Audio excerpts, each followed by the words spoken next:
ఒకే పాటలో ఎన్నో రాగాలనే కాదు, ఎన్నో భావాలను పలికించగలదు. తన గొంతుతో కోయిలగా మారి మనసును ఉత్తేజపరిచే గీతాలు, మాస్ క్లాస్ అందరినీ అలరించగలదు. ఆమెకు గానం దేవుడిచ్చిన వరం. ఆమె గొంతును ఎలాంటి క్లిష్టమైన పాటనైనా అవలీలగా పాడేస్తుంటే గాన గాంధర్వులు, సంగీత సామ్రాట్లు కూడా నిబిడీకృత ఆశ్చర్యంతో చూస్తూ ఉండిపోతారు. ఆడుకునే 5 ఏళ్ల పసివయసులో ప్రారంభమైన ఆమె సంగీత గాన ప్రస్థానం నేటికీ కొనసాగుతూ కొత్త పుంతులు తొక్కుతూనే ఉంది. స్వతహాగా తమిళియన్ అయినా కూడా సంగీతానికి గాన సరస్వతి ఎల్లలు లేవని ఆమె గానం నిరూపిస్తుంది. ఆమె ప్రస్తుతం అందర్నీ ఆకట్టుకుంటున్న గాయని కల్పన రాఘవేందర్.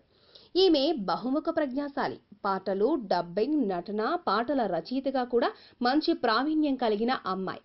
ఇక నిజ జీవితంలో కూడా తన పాటలాగే పై స్థాయిలో, కింది స్థాయిలో తన గొంతును సవరించుకున్నట్లుగా ఆమె ఎన్నో ఆటుపోట్లను ఎదుర్కొన్నా కూడా గుండె నిబ్బరంతో తన జీవితాన్ని ఎందరికో ఆదర్శంగా నింపుతోంది.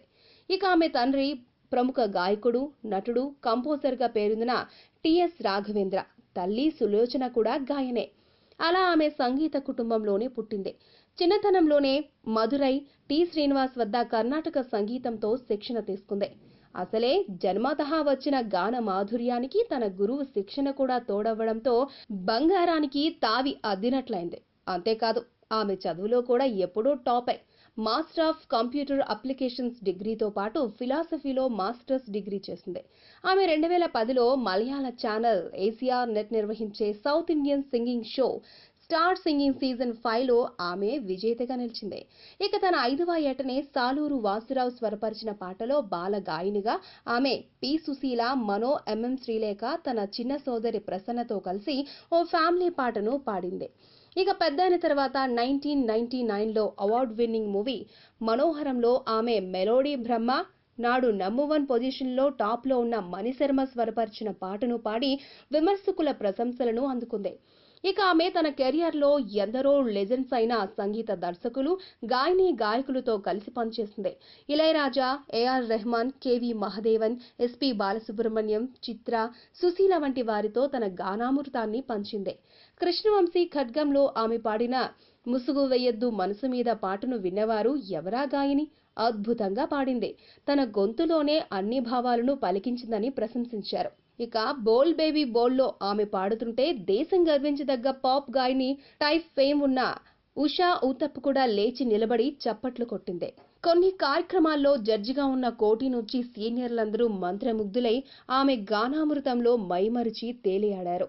ఆమెకు ప్లేబ్యాక్ సింగర్గా కంటే దేశ విదేశాల్లో నిర్వహించే ఎన్నో సంగీత విభావరుల ద్వారా ఆమె బాగా ప్రఖ్యాతి గరించింది.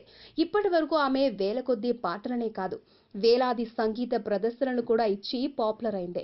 తెలుగు, తమిళ, మలయాళం, కన్నడ భాషల్లో ఆమె పాటలు పాడినా కూడా తెలుగు, తమిళంలో ఈమెకు ఎనలేని కీర్తి ప్రతిష్టలు లభించాయి. పాశ్చాత్య పాటలను ఎంత బాగా పాడగలదో భక్తిరస పాటలను, పలు దేవతామూర్తుల పాటలను కూడా అంతే లీనమై ఆమె పాడుతుంది. అందుకే చాలా మంది ఆమెను గాన రాక్షసి అని ముద్దుగా పిలుస్తారు. ఇక ఆమె నిజ జీవితానికి వస్తే దాని గురించి చాలా మందికి తెలియదు. ఆమెకు ఆల్రెడీ పెళ్ళైంది, అది కూడా ప్రేమ వివాహం. కానీ పెళ్ళైన కొన్నాళ్లకే అతను సైకో ప్రవర్తన నచ్చక ఆమె తట్టుకోలేకపోయింది. కొందరు మాత్రం తనకంటే తన భార్యకు ఎక్కువగా గుర్తింపు రావడం నచ్చని ఆమె భర్త కావాలనే ఆమెను చిత్రహింసలు పెట్టేవాడని అంటారు. కానీ విడాకుల సమయానికే ఆమెకు ఓ పాప కూడా పుట్టింది.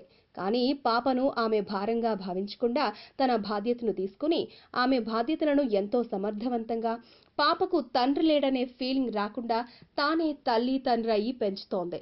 మొదట్లో ఈమె చాలా లావుగా ఉండేది. కానీ ఈమె తన శ్రమతో తన శరీరాన్ని నాజూకుగా తెచ్చుకున్న తీరు చూసి ఆమె సంగీత కార్యక్రమాలను మొదటి నుంచి ఇప్పటి వరకు ఫాలో అవుతున్న బుల్లితెర వీక్షకులు ఇప్పటికీ ఆశ్చర్యం వ్యక్తం చేస్తారు. ఏకంగా 35 కిలోలు తగ్గడం ఆమెలోని పట్టుదలకు ఇది కూడా ఓ చక్కని ఉదాహరణ. ఇక ప్రస్తుతం ఆమె స్టార్ మా ఛానల్లో ఎన్టీఆర్ హోస్ట్ గా నిర్వహిస్తున్న బిగ్ బాస్ షోకి పార్టిసిపెంట్ గా ఎన్నికైంది. తాజాగా ఆమె ఈ కార్యక్రమంలో కెప్టెన్ గా కూడా ఎంపికైంది. ఈ కార్యక్రమం ద్వారా ఆమె మరింత పాపులారిటీ సాధించడం ఖాయంగా కనిపిస్తోంది. ఇలా నేటి తరం మహిళల పట్టుదలకు, ఆత్మస్థైర్యానికి ఈమెను నిలువెత్తు నిదర్శనంగా చెప్పుకోవచ్చు.